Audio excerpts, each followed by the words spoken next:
Mon fils Hilary a toujours été un esprit sauvage, une flamme vive qui brûle trop fort pour être domptée. Dès qu'il a su marcher, il s'est mis à courir, à la recherche d'aventures, d'ennuis, de tout ce qui faisait battre son jeune cœur imprudent. C'est mon fils unique, ma fierté et mon casse-tête, le garçon qui porte mes espoirs et me brise le cœur à parts égales.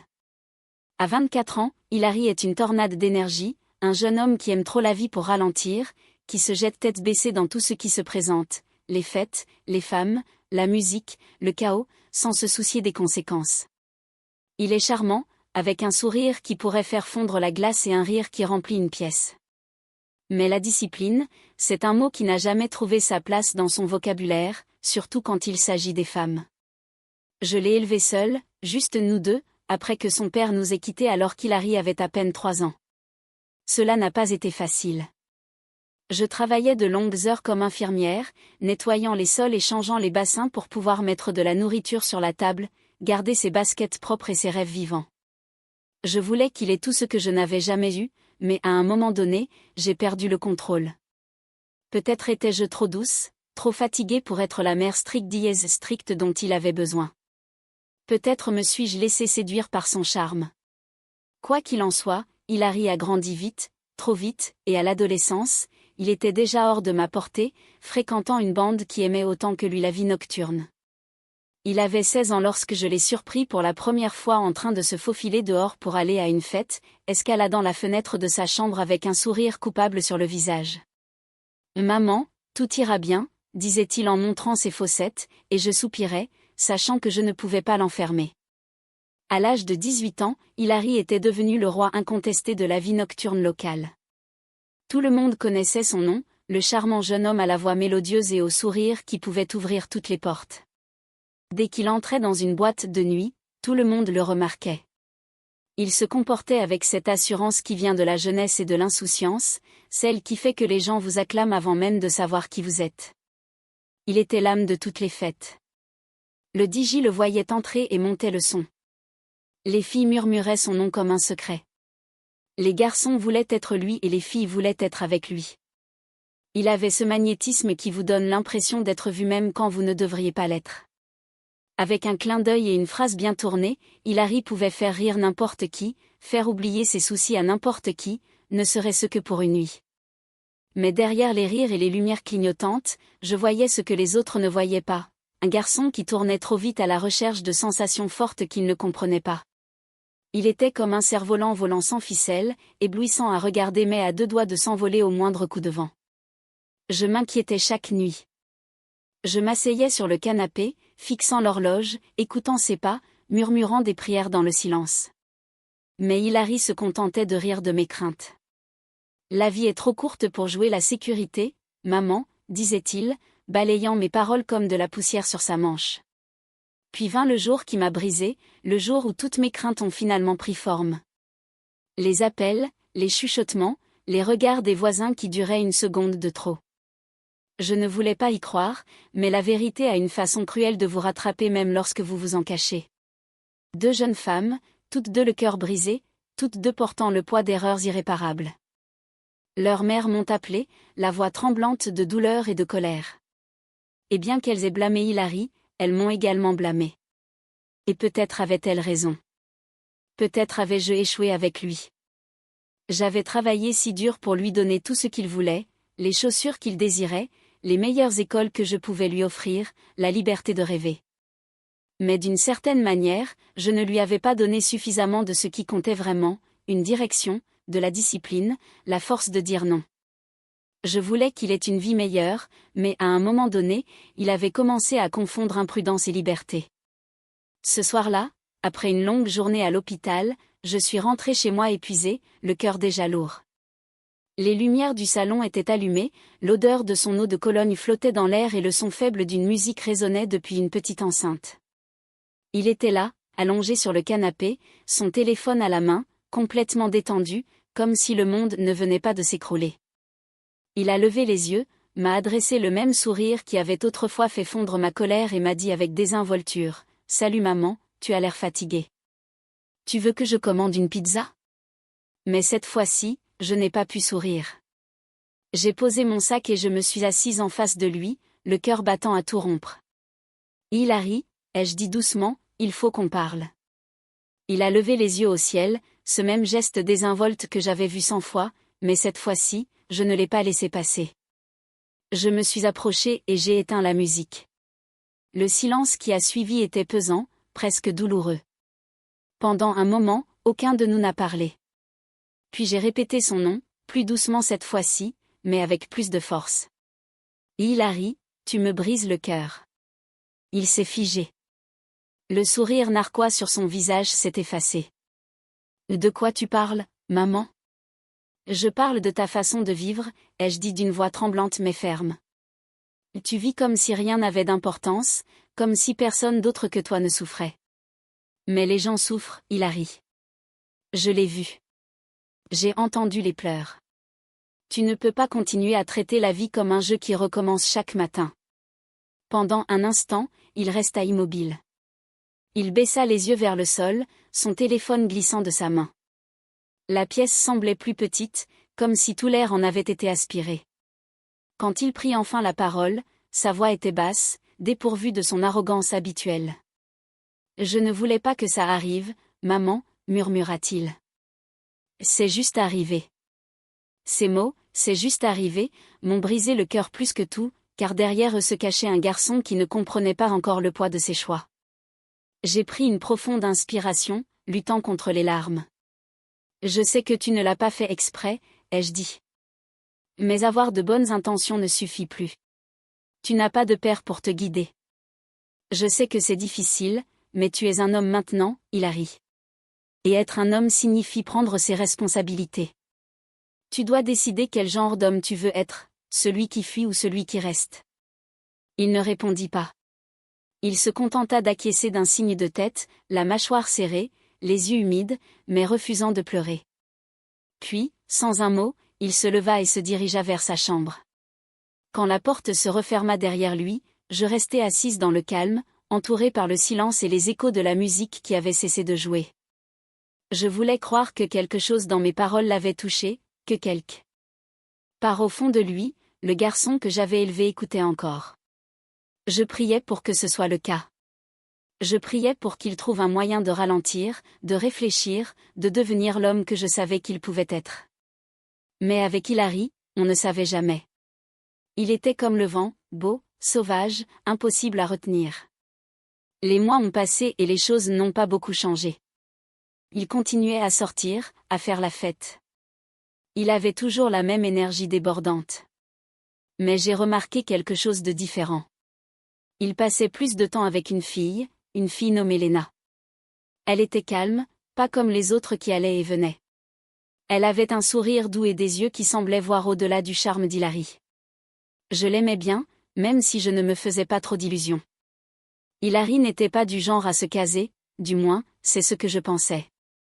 Lena a commencé à venir plus souvent. Elle s'asseyait avec moi dans la cuisine, m'aidait à couper les légumes pour le dîner, me parlait de son travail dans une librairie et de son rêve d'ouvrir un jour la sienne. Elle était stable, terrax en grave terre, le genre de personne qui pouvait ancrer quelqu'un comme Hilary. Je les observais ensemble, la façon dont il la regardait quand il pensait que personne ne le voyait, la façon dont son rire s'adoucissait quand elle était près de lui. Cette tendresse en lui était nouvelle, et elle me donnait une lueur d'espoir. Un soir, alors que je faisais la vaisselle après le dîner, Hilary est entré dans la cuisine, les mains dans les poches, l'air nerveux. « Maman, a-t-il dit, on peut parler ?» J'ai acquiescé en m'essuyant les mains avec une serviette, et nous nous sommes assis à table. Il a pris une profonde inspiration, et je me suis préparée. Avec Hilary, on ne savait jamais à quoi s'attendre. « Lena est différente, a-t-il dit à voix basse. Elle n'est pas comme les autres. Elle me donne envie d'être meilleure. Je sais que j'ai fait beaucoup d'erreurs, maman. Je sais que je t'ai inquiétée, mais je l'aime vraiment et je veux faire les choses bien. » Je le fixais, le cœur battant à tout rompre. « Que veux-tu dire, Hilary ?» Il baissa les yeux, puis me regarda à nouveau, le regard pour une fois déterminé. « Je vais lui demander de m'épouser. » Les mots restèrent suspendus dans l'air, et pendant un instant, je ne respirais plus. Mon garçon sauvage et imprudent, parlait de mariage. J'avais envie de rire, de pleurer, de le serrer dans mes bras et de le secouer. Tout cela à la fois. Tu es sûr, ai-je demandé. Le mariage? C'est sérieux? Il a ri, ce n'est pas un jeu, je sais, a-t-il répondu. J'y ai beaucoup réfléchi. Beaucoup. Je veux être le genre d'homme qu'elle mérite. Je veux être le genre d'homme dont tu peux être fier. Je me suis penché par-dessus la table, j'ai pris sa main et je l'ai serrée. Tu me rends déjà fier, ai-je dit d'une voix éraillée. Continue simplement à me le prouver. Les semaines suivantes ont été mouvementées. Hilary était nerveux. Il planifiait sa demande en mariage, me demandait des conseils sur les bagues et sur la façon de rendre ce moment spécial. Je ne l'avais jamais vu aussi concentré, aussi déterminé. Il avait toujours été un rêveur, mais cette fois c'était différent. C'était réel. Il a emmené Lena au parc où ils avaient eu leur premier rendez-vous, s'est mis à genoux et lui a demandé de devenir sa femme. Elle a dit oui. Et quand il est rentré à la maison ce soir-là, le visage rayonnant comme le soleil, j'ai su qu'il avait franchi un cap. L'organisation du mariage a été chaotique, mais dans le bon sens du terme. La famille de Lena était petite, composée uniquement de ses parents et d'un jeune frère, mais ils ont accueilli Hilary comme s'il faisait partie de la famille. J'ai aidé comme j'ai pu, en cousant des nappes, en discutant avec les traiteurs, en pleurant sur la rapidité avec laquelle tout semblait se passer. Hilary était toujours lui-même, faisant des blagues, volant des échantillons de gâteaux supplémentaires, mais il était aussi différent. Il était présent, non seulement physiquement mais aussi émotionnellement. Il écoutait Lena quand elle parlait, lui prenait la main quand elle était nerveuse, me demandait mon avis sur chaque petit détail. Mon garçon grandissait. Le jour du mariage était parfait, le genre de journée dont on rêve. Lena ressemblait à un ange dans sa robe blanche, les cheveux tressés de fleurs. Hilary, dans son costume, ressemblait à l'homme que j'avais toujours espéré qu'il devienne, fort, sûr de lui et tellement plein d'amour que j'en avais mal au cœur. Ils ont prononcé leurs vœux sous un grand chêne, promettant de s'aimer et de s'honorer mutuellement. Et j'ai pleuré pendant toute la cérémonie. Non seulement parce que c'était magnifique, mais aussi parce que je pouvais voir leur avenir, une vie construite sur quelque chose de réel. Après le mariage, ils ont emménagé dans un petit appartement à quelques pâtés de maison. Je passais parfois les voir, leur apportant des restes ou juste pour prendre des nouvelles, et je les voyais construire leur vie ensemble. Lena lisait sur le canapé, Hilary préparait un plat horrible dans la cuisine et tous deux riaient comme des enfants. Ce n'était pas parfait. Hilary oubliait encore de sortir les poubelles et Lena avait son côté têtu, mais il faisait des efforts. Il construisait quelque chose. Aujourd'hui, cependant, aujourd'hui était le jour qui m'a fait fondre le cœur. J'étais chez moi en train de siroter un thé et de feuilleter un magazine quand Hilary a fait irruption dans la pièce, suivi de Lena, tous deux souriant comme s'ils avaient gagné au loto. Maman, s'est-il écrié, un petit bâtonnet blanc à la main. Tu vas être grand-mère. Je me suis figée, le magazine m'échappant des mains. Lena s'est avancée, les yeux brillants. Nous sommes enceintes, a-t-elle dit doucement. C'est encore tôt, mais nous voulions que tu le saches. Je me suis levée, les mains tremblantes, et je les ai serrés tous les deux dans mes bras. Des larmes coulaient sur mon visage, mais je m'en moquais. Mon garçon sauvage et imprudent allait devenir père. Ces mots dansaient dans mon esprit comme une mélodie dont je ne savais pas que j'avais besoin d'entendre. Hilary, le même garçon qui courait autrefois dans les rues à la poursuite d'ombre et de rire, se tenait maintenant devant moi avec un regard de joie pure et tremblante. Ses yeux, autrefois remplis de malice et d'incertitude, portaient désormais quelque chose de nouveau, une force tranquille, une étincelle de détermination. Et Lena, la douce et stable Lena, se tenait à ses côtés, la main posée délicatement sur son ventre, le sourire doux comme la première lueur de l'aube après une longue nuit orageuse. Je pouvais déjà l'imaginer, leur enfant, un petit cœur qui battrait bientôt et dont les rires résonneraient dans leur petite maison. Je voyais des petits pieds courir sur le sol, des jouets éparpillés dans tous les coins et le rire profond d'Hilary se mêlant aux rires innocents de l'enfant.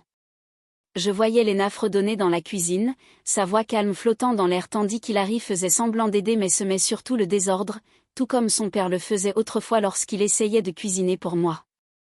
Je voyais des histoires avant de se coucher, des genoux écorchés, des bougies d'anniversaire et de petites mains tendues en quête de réconfort, un nouveau chapitre écrit dans l'amour et les secondes chances. Hilary s'est approchée et m'a enlacée, me serrant plus fort que jamais. Son étreinte était chaleureuse, légèrement tremblante, comme s'il savait à quel point ce moment était important. « Je vais faire ce qu'il faut, maman », a-t-il murmuré, la voix brisée juste assez pour que je puisse y croire. « Je te le promets. » Pendant un long moment, je suis restée sans voix. Mon cœur était trop plein, de fierté, de soulagement, de 1000 prières enfin exaucées. Je me suis reculée et je l'ai regardé, vraiment regardé. Il n'était plus l'adolescent imprudent qui se faufilait par la fenêtre. Il n'était plus le jeune homme qui fuyait les conséquences ou recherchait des sensations fortes. Devant moi se tenait un homme imparfait, certes, mais qui faisait des efforts. Il essayait de tout son cœur d'être meilleur, d'aimer plus profondément, de construire quelque chose qui durerait. Je lui ai caressé la joue, souriant à travers mes larmes que je ne prenais pas la peine de cacher. « Tu fais déjà ce qu'il faut, Hilary », lui ai-je dit doucement. « Continue simplement à l'aimer, continue à être gentil et tu seras le père que ton enfant admirera. » Il a souri, ce même sourire qui me rendait folle d'inquiétude, mais cette fois il avait une signification différente. Il n'était plus insouciant, il était plein d'espoir. Lena a tendu la main, a pris la sienne, et j'ai revu ce lien entre eux, le calme et la tempête, se tenant mutuellement en équilibre. Alors que je me tenais là, mon fils et sa femme dans les bras, j'ai compris quelque chose. La vie a tendance à boucler la boucle. Le même garçon qui m'avait autrefois fait pleurer de peur me faisait maintenant pleurer de joie. Le même enfant pour lequel j'avais autrefois prié au milieu de la nuit priait maintenant pour l'avenir de son propre enfant. Et à ce moment-là, entouré d'amour, de rire et d'espoir, j'ai su que quoi qu'il arrive ensuite les nuits blanches, les inquiétudes, les difficultés nous y ferions face ensemble, parce que c'est ce que fait une famille. Nous tombons, nous apprenons, nous grandissons et au final nous nous relevons plus forts, plus sages et plus liés qu'auparavant.